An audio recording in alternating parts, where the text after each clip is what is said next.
बिरी डाली तो आपण मैंने बहुत जिनस बनाऊँगी किंतु बिरी डाली एमती एक नुआ रेसिपी आपण मैंने आगुरी केबे खाई नथिबे। प्रतिदिन से गोटे प्रकार तरकारी बा डाली खाई खाई जदि बोर हो गले ताहले बिरी डाली यही स्वादिष्ट रेसिपी को निश्चय ट्राई करंतु। घरे समस्ते हाथ चाटी खाइबे, भात रुटी परोटा जेकोसी बहुत टेस्टी लगे।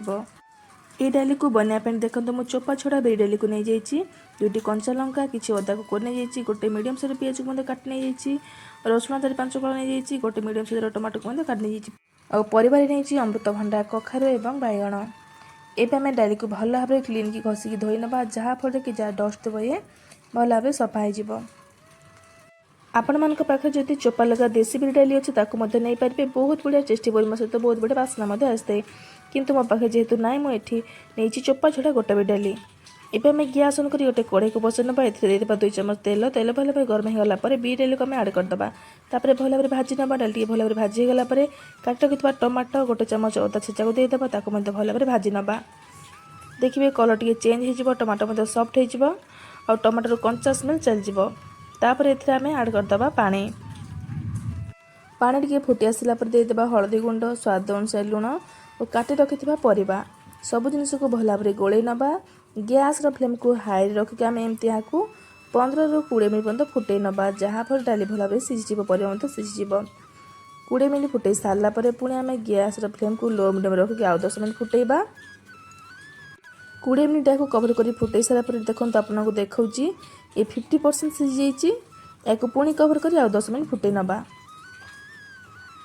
प्राय अध घंटा थी डाली को एमती फुटेबा पर देखो फाइनाली आम डाली परफेक्टली सीझी जाइए, परिबा परफेक्टली सीझी। आपण मैंने चाहिए या प्रेसर कुकर बनई पारे, कम टाइम रेडी हो। आपण मैंने देखिपे डाली केते बढ़िया भाव सीझी जाइए। एबे तुम या गोटे सुंदर तड़का लगेबा, से गैस ऑन कर कढ़ीटे बसई ना, से ऐड करदे 2-3 चम्मच तेल, तेल भर गरम होगा गोटे चम्मच जीरा, गोटे कंचा लंका, किछि कटा रसुण, अदा छेचा ताको सब भल भाव भाजी नबा।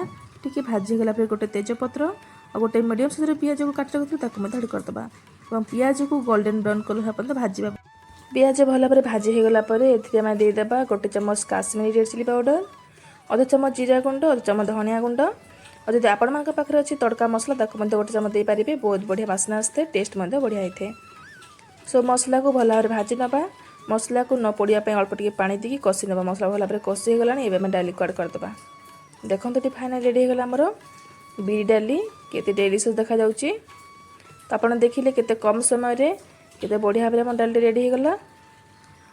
आपण मैंने चाहिए ये गोटे चम्मच चीनी और गोटे चम्मच तेंतुलीर प्यूर को ऐड करेंगे, गोटे यूनिक प्रकार टेस्ट आनी थाए। तो देखिले केते कम समय केते बढ़िया भाव आम डाली रेडी होगा।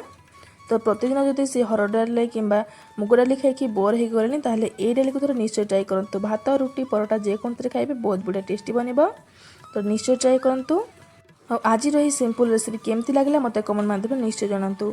आउ जदि भल लगी ताहले मो चैनल को लाइक सब्सक्राइब शेयर कर दिंतु। रही सांग मैंने देखा आउ गोटे नुआ रेसिपी सहित नुआ वीडियो रे। धन्यवाद।